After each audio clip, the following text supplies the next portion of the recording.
Hello, I'm Dr. Steve Hotze. Welcome to the program today. It's my privilege and honor to have the opportunity to interview Dr. Peter McCullough. Dr. McCullough is a cardiologist and an epidemiologist who's in private practice in the Dallas-Fort Worth area, where he practices cardiology. You probably have seen Dr. McCullough numerous times on television, primarily on Fox News. I don't know how many times you've been on any of the mainstream media, but he's been on Fox News and covered them up for the last 3 or 4, 5, going on 5 years now regarding the COVID pandemic. And he has exposed this. He's come out strongly in opposition to what occurred beginning back in 2020. And then as they came out with the vaccines, he's taken strong stands and really has been penalized by the powers to be about it, but he's held his ground, and I think he's the strongest spokesman for people for medical freedom and people that oppose the COVID shot of all the doctors in America and all the spokesmen in America. I can't think of anybody any stronger than Dr. Peter McCullough. So it's a privilege to have him on our show today.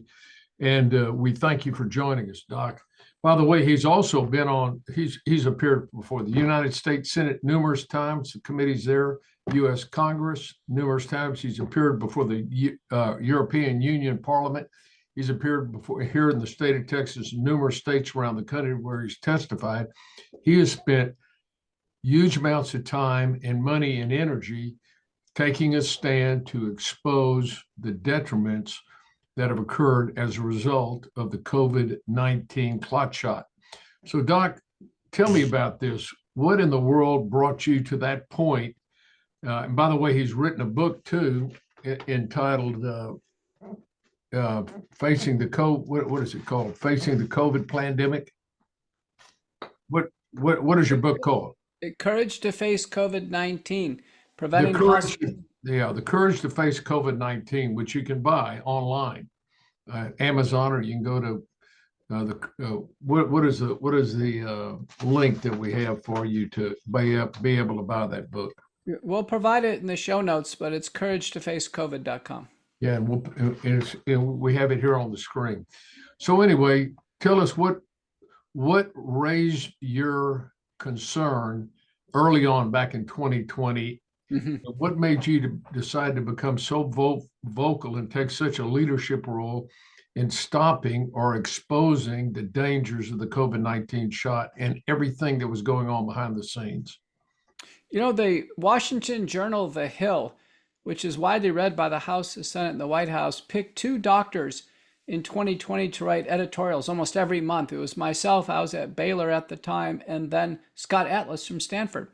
My focus was on early treatment protocols, and then I wrote a critical op-ed in August of 2020 titled The Great Gamble of the COVID-19 Vaccine Program. And the reason why it was a gamble is the Pfizer, Moderna products and Janssen, they actually were the genetic code for the lethal part of the virus. So if you take the SARS-CoV-2 virus, which looks like this, the spike protein on the surface, that's the lethal part of the virus. And so we would never want to make a vaccine out of this part of the virus, because if the genetic code produces too much of it or for too long, it will kill the person who takes the shot. So by design, this was the worst idea ever. We should have taken a benign part of the virus if we were going to use a vaccine at all, not take the lethal spike protein, right? Take the genetic code and let it have a free run in the body. It was a terrible idea to begin with. So you wrote an article in The Hill about that, and what kind of blowback did you get? But think about the timing of this. This was in August of 2020. This is before they came out in December of 2020. So I'm the only public figure in the world that, essentially clearly messaged to our leaders in Washington that the vaccine idea was a bad idea. Right. And then when these came out, within a few days, sadly, people started to die after they took the Pfizer shot. Within 90 days, Pfizer had recorded 1,223 deaths worldwide. When I testified in the Texas Senate in March of 2021, we already had 1,600 documented U.S. deaths in the CDC vaccine adverse event reporting system, and I knew this did not look good. We needed to shut down this program literally within a few weeks of it being launched to save American lives. But yet here we are today, Dr. Hotze, 4 years into this vaccine campaign, and no state or country has taken it off the market. That's right. I saw where Idaho is trying to pass a law to forbid the use of the vaccine, and I think Florida is trying to do that as well. But you're right about that. Nobody's taken a stand to remove it from the market, and they should. Now, tell us about the side effects that have occurred. You're a cardiologist. I asked you this before, but I want you to repeat it for our listening audience. You're a cardiologist. You've been in cardiology, what, 35 years or more, something like that, practicing cardiology. And myocarditis is inflammation of the cardiac muscle. In your 35 years of practice, or prior to 2020, had you seen, how many cases of myocarditis would you normally see in a month or in a year?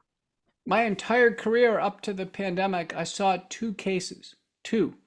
Now, you're a cardiologist and you were seeing patients on a regular basis, and you're telling me in those 30 years of practice, you had only seen 2 cases of myocarditis. 2 cases. Now, both were serious. One required a left ventricular assist device at Cleveland Clinic, did recover, a young man.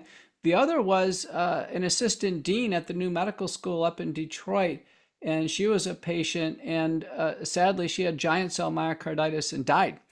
So, myocarditis was very rare up into the pandemic. And in fact, the only study that I can recall with a, quote, large number of myocarditis cases before the pandemic was 500 cases gathered all over the world. That was the biggest study we had. And so on an average now in your private practice, how frequently will you see myocarditis? I'm seeing myocarditis due to the COVID-19 vaccines on a daily basis, sometimes 2 to 6 cases per day. Sadly, today I was notified that a patient of mine in Austin, Texas, who had vaccine myocarditis since 2021, that he passed away this week of heart failure. He had a defibrillator in, was requiring heart failure medications. Now a paper by Lane and colleagues in British Medical Journal Open describing 18,000 cases of vaccine myocarditis. So we've gone from the largest recorded case series of 500 before the pandemic now to thousands upon thousands of cases of myocarditis, and to this day, our cardiology societies don't recognize the vaccine as the major cause of myocarditis. American College of Cardiology still says incorrectly that there's more cases due to the virus than there is due to the vaccine. Let me ask you this. In 2020, prior to the vaccine, which came out in December of 2021, did you see an uptick of myocarditis?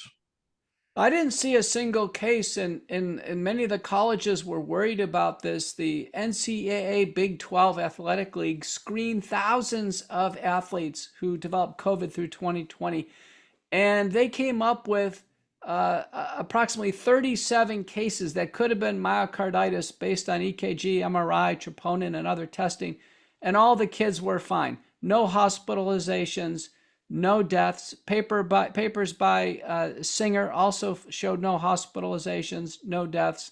And Tuvali and colleagues from Israel didn't show any uptake in myocarditis. So where does the ACC come up with this statement that COVID causes myocarditis? It's based on false positive troponin testing in the hospital. So sick ICU patients will have an elevated troponin, as they would with any form of pneumonia.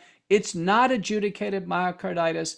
And we shouldn't be fooled that in 2020, we did not have adjudicated cases of COVID-19 myocarditis from the virus. But starting basically in January of 2021, after we had the injection, for a month, that's when you started to see a dramatic uptick in myocarditis. That's exactly right. Myocarditis now it was rampant. That within about 7 days, typically young men ages 18 to 24 develop fulminant myocarditis, chest pain, arrhythmias, heart failure, markedly abnormal EKGs, troponins, positive MRIs. And it was so bad, by June of 2021, the CDC and NIH put out an emergency warning that both Pfizer and Moderna were causing myocarditis. Later on, a paper by Patone and colleagues showed that AstraZeneca and Janssen also causing myocarditis. We've now had about 400 peer-reviewed papers on myocarditis. Sadly, Verma and colleagues from Washington University in St. Louis reported the first fatal case in New England Journal of Medicine in the summer of 2021. A young person took Moderna and died a few days later in St. Louis, and still to this day, neither Pfizer nor Moderna list fatal myocarditis on their package insert as a side effect. Why do you think that is, doctor? With The all this information and all this investigation and research and the reporting of this dramatic rise in myocarditis, how do they keep this suppressed? The companies, except for a very brief period of time, have been shielded by the emergency use authorization mechanism. You know, all the boosters are EUA. They're not fully licensed. And so the companies have not been honest with us about fatal side effects. Now, myocarditis is one way to die after a vaccine. Well, there's fatal blood clots. Let's talk about the blood clots. I just saw a funeral director who, they embalmed their patients, and he had a bottle with a massive blood clot that he had found in his patients. And he said he's finding this in about anywhere from 25 to 50% of his patients that come in. Obviously, they're dead because they're at a funeral home. They found these massive clots in their cardiovascular system. Explain what that is. What we've learned is that the spike protein, the spine on the surface of the virus, is incredibly thrombogenic. It provokes blood clots. In fact, the spike protein is found inside blood clots. So it is the source of blood clots. It occurs after COVID infection, and it occurs after vaccination. After infection, one gets exposed to the spike protein to a low level, with the vaccine to a very high level, and blood clots can form. Tom Haviland's done a survey of the embalmers. 70% of embalmers are seeing massive blood clots, probably due to both COVID and the vaccine. I can tell you in practice, I've seen the largest blood clots of my entire career going from the ankle to the hip in people who have had both COVID and the vaccine. So it can happen with both. My experience, Dr. Hotze, when I test them, at least half of them have a genetic predisposition to blood clotting. And how do you make that diagnosis? What blood test are you using to diagnose that? Well, I like the genetic swab done just from a cheek, inside the cheek by Invitae. So I order the thrombophilia panel, which I found to be the most responsive. Okay. So what the embalmers, the funeral directors in the homes also describe as not only clots, but they also found coffee ground material, and then they found jelly clots that were clogging up these arteries as well. So, and we're seeing this, obviously, this is a result of the injection. It's the clot shot, for crying out loud. And yet I don't see anything published in the medical journals about this, any of the major, what we would call major, New England Journal of Medicine, JAM, or any of these. I don't think they've reported on these. Tell me about that. You've done the research on this. What is the mainstream medical journals saying about all these blood clots? The mainstream journals have tremendous bias and censorship about publishing any studies demonstrating harm with the vaccine. We learned that through a whole variety of funding mechanisms. The Biden administration was paying a whole series of different media outlets to suppress all of this. Remember, censorship starts at the base institution. So if an academic doctor is at an institution that mandated the vaccines, the doctor took the vaccines, they can't get a manuscript approved by their department chairman or by the research department to even submit. So right now we have about 4,000 papers on vaccine side effects in the peer-reviewed literature. I've published many of them. And I can tell you that I think that represents 1% of reality. I think there are probably in reality about 400,000 manuscripts out there that are describing this disastrous safety profile of the vaccines. We know that the spike protein itself can form blood clots in the absence of platelets. We've never seen this before. The spike protein is found inside blood clots. It folds and becomes amyloidogenic. So an amyloid protein is a rubbery type of protein. That's the reason why these blood clots are so large and rubbery. I can tell you they don't dissolve when we use standard blood thinners like Eliquis or Xarelto, Pradaxa, even warfarin. They don't dissolve because the blood thinners simply just hold our coagulation system in check, and our endogenous fibrinolytic system is not strong enough to dissolve them. So what would you recommend for anybody that's received the COVID injection, the COVID clot shot? Notice we don't call it a vaccination. It's not a vaccination because it changes. It's a genetic biological shot that causes your body's ribosomes to reproduce the very thing, very thing that the COVID has, and that's the spike protein. And the spike protein is terribly deleterious and harms the body. And so your body now, instead of just being infected one time, killing off the virus, not only developing adaptive immunity to that virus, now you've got your own cells, all the cells in your body, producing the very spike protein that the virus had in small amounts. Now you're producing it for, sure, I think they've seen people producing this over several years now. Is that not right? It's true. Even shots in 2021, there's evidence they're still producing spike protein in 2025. And I testified in Congress. I think we're looking at 5 to 15 years of worry here. The messenger RNA doesn't appear to be broken down by human ribonucleases. The spike protein is not cleaved by any known human enzyme. So what we're using natural exogenous enzymes that are systemically absorbed, including nattokinase and bromelain, in a combination with curcumin. It's called McCullough protocol, base spike protein detoxification. I have thousands of patients under direct observation now, watching them slowly get better, blood clots slowly dissolving. We use it in addition to blood thinners. Patients clearing up, the antibodies against the spike protein going down because the spike protein is finally cleared from the body. It's the only way that the problem is fundamentally handled. Now, we can add additional drugs to it to manage symptoms, but we have to get rid of the spike protein. So you need nattokinase, and in an average, say 175. Do you do it by weight, or is it everybody pretty much on the same dose? Dr. Hotze, we're going to much higher doses now. The original McCullough protocol was 2,000 units twice a day or 100 milligrams twice a day. We're now up to 8,000 fibrinolytic units or 400 milligrams twice a day now. I mean, of nattokinase. And how about the curcumin? And the next one is bromelain. We're up to 1,000 milligrams of bromelain. Those are enzymes. Curcumin, we can easily take that up to 2,000 milligrams. I talked to Jordan Vaughn. He's a young internist in Birmingham, Alabama, at the largest vaccine blood clot center.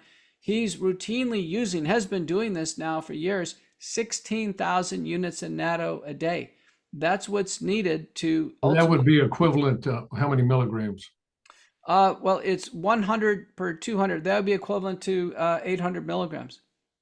Using that twice a day? No, that's a daily dose. Oh, daily dose. Yeah. So you're using bromelain, curcumin, those two particular preparations, which by the way are over the counter, but and I guess nattokinase is too, isn't it?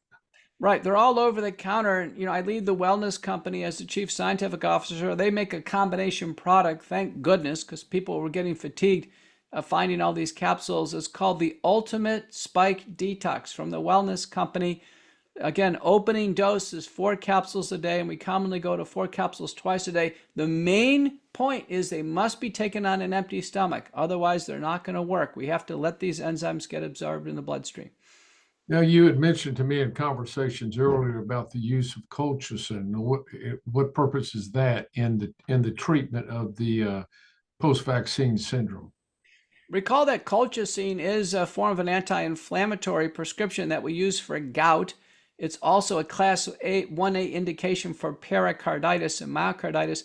We found it's invaluable for treating COVID-19 vaccine-induced chest syndromes, whether they be myopericarditis, pleurodynia, pleural or pericardial effusions. The dose is 0.6 milligrams a day, must be given for a year. It's a prescription. Remember, colchicine is generic. It's derived from the petals of a purple flower, so it's a natural product. It's critical. The AHA in 2023 broadly increased the indications for colchicine for general prevention of heart disease. So doctors should be prescribing a lot of colchicine. I can tell you in the peer-reviewed literature, it's remarkable. Even patients with myopericarditis, they become free of risk of additional injury, even cardiac arrest with colchicine. So I feel very strongly that people who are suffering here, they need the detoxification, but they also need colchicine. And you're using what dose? 0.6 milligrams a day. Okay. And we had discussed also the use of nicotine. Tell me about that. It's interesting. I've never seen a smoker with severe long COVID syndrome or vaccine injury syndrome. The smokers seem to be protected, and what we've learned is that nicotine blocks the spike protein interaction with nicotinic acetylcholine receptors in the body. Smokers keep a high level all the time, and one Swiss paper has clearly demonstrated benefit. Great credit given to chiropractor Dr. Brian Artist, who early on position this correctly. And so for a non-smoker, we use a nicotine patch, 7 milligrams a day, and then change it during the shower, put on a new patch. Smokers, we actually start at 21 milligrams a day. But I do this for 3 months to 6 months, and it's remarkable how people improve. The brain fog clears up, the small fiber neuropathy clears up. So it's mainly for the neurologic features of long COVID or vaccine injury. Nicotine is said to be, even in people that haven't received the vaccine, nicotine, and I'm not talking about smoking, but just plain nicotine, you can get it in canisters, Zen, ADP, Knick-Knack. You can get just plain nicotine, and it has a profound effect on cognitive ability, and it helps people with dementia. It also, according to Dr. Artis, it helps prevent viral infections. I'm not quite sure the mechanism of that, but we saw that with COVID, that people that smoked, who you'd expect to be the sickest people with COVID, didn't become ill in the same manner that people that didn't smoke did, which is totally counterintuitive, but it's thought to be the nicotine. So I'm a proponent of nicotine, and I would say this: if you're coming down, feel like you're coming down with a viral infection, it's not going to harm you to put a 7 milligram patch of codeine or go down and take a slug of snuff, friend. That might work. Take a little skull, it might help you out on that, or try Zen or one of the others. That might be effective. Have you noticed, have you ever tried that on any patients that were coming down with some kind of viral illness? Have you recommended that? No, I haven't, but it makes sense because let's say for influenza virus has a spike protein, okay, and it's called the hemagglutinates.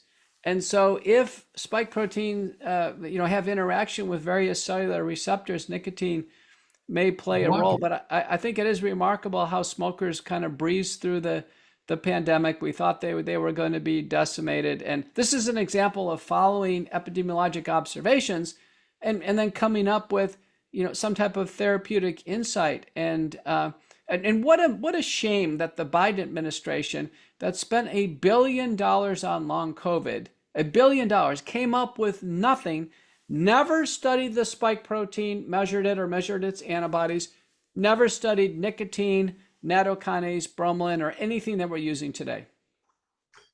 Doctor, tell us about this. What is your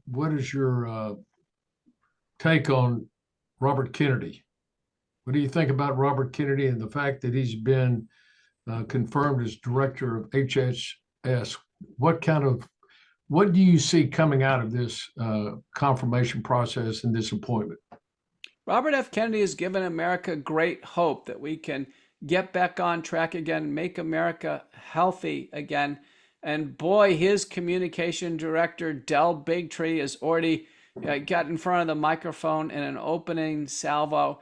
Kennedy, in his hearings, promised what he calls radical transparency, that we ought to be able to see exactly the issues we've talked about today, Dr. Hotze, regarding vaccine safety. If I was in Kennedy's position, I'd move very quickly with the FDA to pull the COVID-19 vaccines off the market, pull pharmaceutical advertising off TV so people aren't confused or biased, rescind the 1986 Vaccine Injury Compensation Act so the vaccine companies face liability if they can't produce safe products. And then finally, we have got to start to have research on COVID-19 vaccine injuries, disabilities, and deaths. It's my estimate that about 5 to 10% of Americans are suffering with this problem. I gave a big lecture out in California recently in San Jose, and I asked the crowd, a show of hands, how many of you know somebody who's been injured or sadly died after taking the vaccine? 85% of people raised their hands. You're familiar with Dr. Michael Yeadon, who was the former vice president of Pfizer. Had you ever met with him or had an opportunity to visit with him? Yes, I have. And early on, now, mind you, Michael Yeadon, Dr. Yeadon, or Yeadon is a Englishman. He was a vice president of Pfizer in the pulmonary department, and he came out and said he was a whistleblower type. He came out and said, this vaccine is going to kill you, and I can't see any other reason they'd be giving the vaccine except they want to kill you. There's no way. And of course, if you think, you don't have to be a doctor to figure this out. Why would you want your body to make the very dangerous spike protein that caused the COVID problem? Why would you want your body to produce that for months and months and years on end, causing you health problems? And we've already described many of the health problems that occur. We haven't mentioned turbo cancer. We'll mention that in just a minute. But Dr. Yeadon came out and said, I can't explain it other than they got a depopulation, of course. And we know the one worlders say, we got too many people on the earth. We need to get rid of them all. Bill Gates said, well, I got a great way to do it. We can use vaccines. He said that on a TED Talk. So these guys are, in my opinion, they're not only criminal, they're demonic. It's a death culture that they're promoting. And I don't know where it's going to take us, but I think they're going to come. I think they're going to have their day here in court. I think there are going to be some indictments coming down on that once we find out how all this money was pushed around and Elon Musk does that. And I was just on something that I wanted you to talk about. What did I say I wanted to mention? Turbo cancer. Yeah, turbo cancer. So tell us about that. Tell us about the increased death rate that's occurred over the last 4 years in not only here in America, but in Britain and across Europe and the world, but primarily here in America. There is an excess death rate, and we're seeing a dramatic increase in cancers. Tell us about that and why the COVID mRNA injection would cause that. Virtually every cancer monitoring system in the world is actually showing increases in the incidence of cancer and also more rapid progression and severity of cancer. So the term turbo cancer, very appropriate for what we're seeing. Now, we're beyond a period of time where we could say it was just delayed recognition because of lockdowns or other contagion control measures. We're years past these lockdowns, and the cancer rates are rising. Solid organ cancers like breast cancer, colon cancer, lung cancer, melanoma, kidney cancer. I had a wonderful friend and colleague die of kidney cancer within a month. I've never seen this happen before. And a paper by Anguis and Bustos from Portland has basically rightly pointed out that the vaccines, Pfizer, Moderna, could cause cancer via several mechanisms all at once. It's called the multi-hit hypothesis of oncogenesis. So the messenger RNA itself probably impairs DNA repair.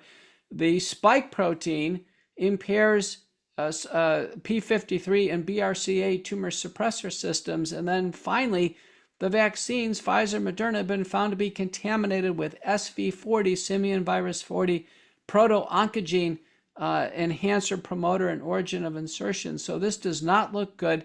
The vaccines were never tested for safety in terms of oncogenicity. This concern has been raised formally with Health Canada, the US CDC and FDA, and the EMA, and all the government agencies have basically ignored scientists and doctors' concerns regarding the vaccines' long-term increasing cancer. Well, I think Kennedy's going to get to the bottom of this, and we have a new director of the Center for Disease Control.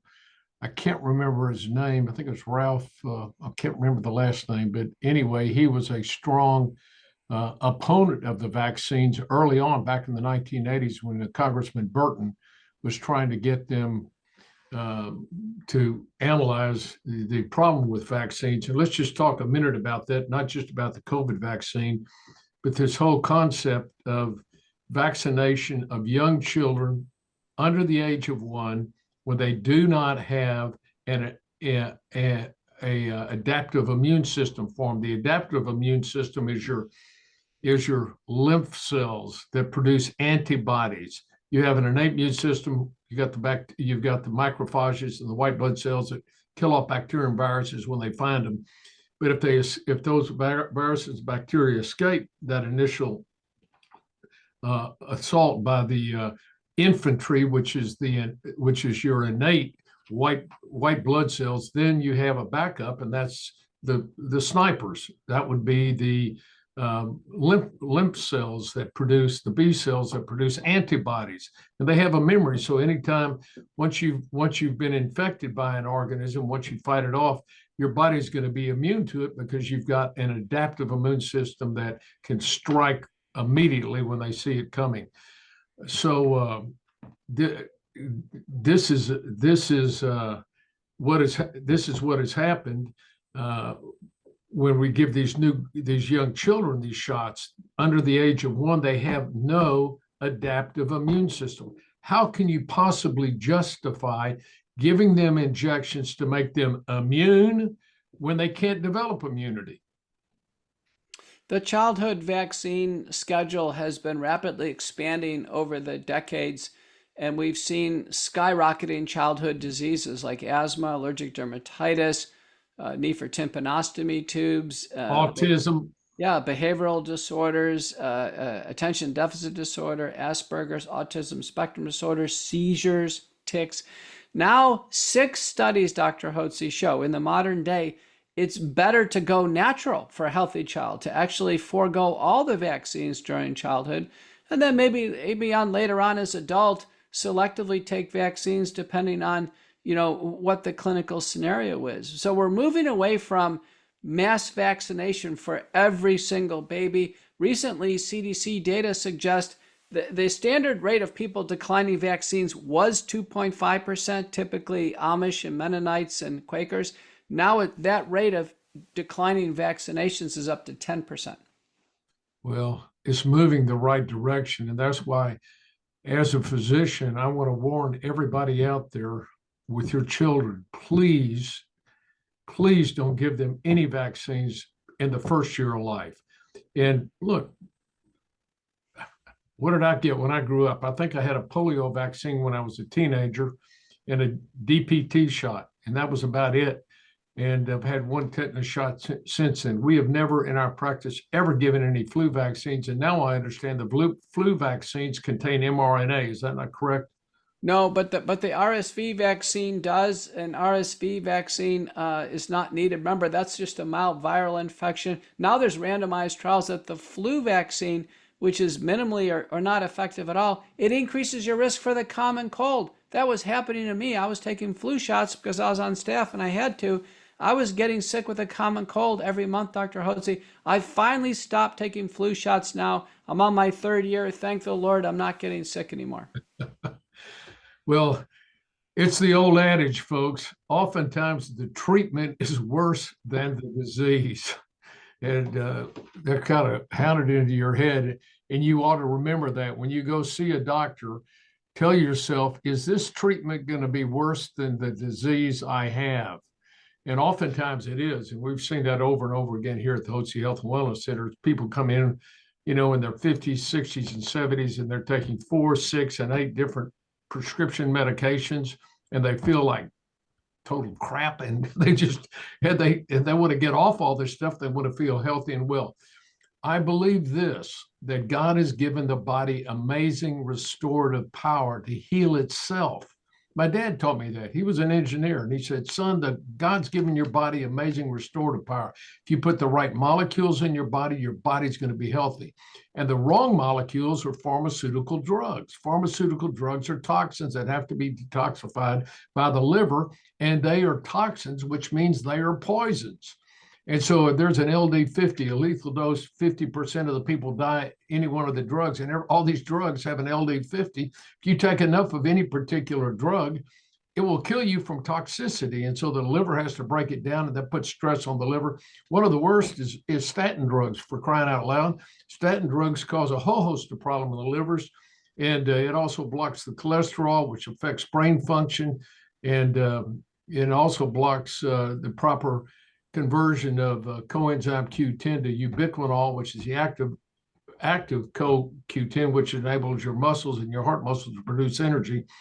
There are a host of pharmaceutical drugs that many of you all are taking that are dangerous. God's given your body amazing restorative power. If you'll balance your hormones, thyroid, your sex hormones, as you get older, you lose those. Testosterone can put a tiger back in any man's tank. And we saw today earlier, I interviewed a young man before you came on, doctor.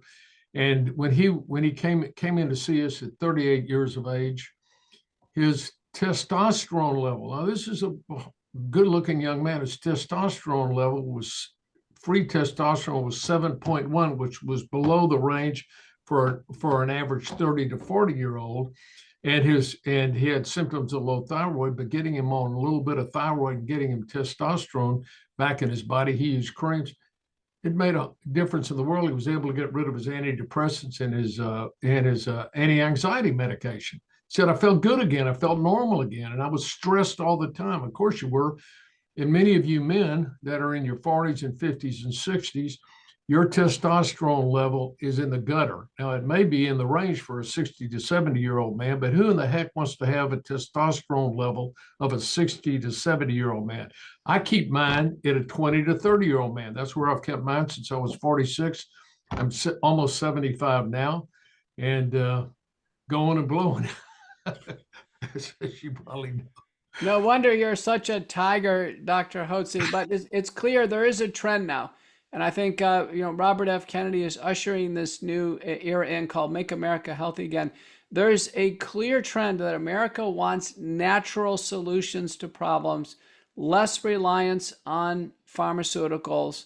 And I think it's going to be up to the medical community to meet this new consumer desire. People have seen how dangerous products can be, particularly the messenger RNA products. We're up to 9 states that are trying to ban messenger RNA from use in the United States. And I'm not against medical progress. I think if people, messenger RNA, can be refined over time, but people should be in research protocols if they want to take these. They shouldn't be out there giving it to the entire public like that.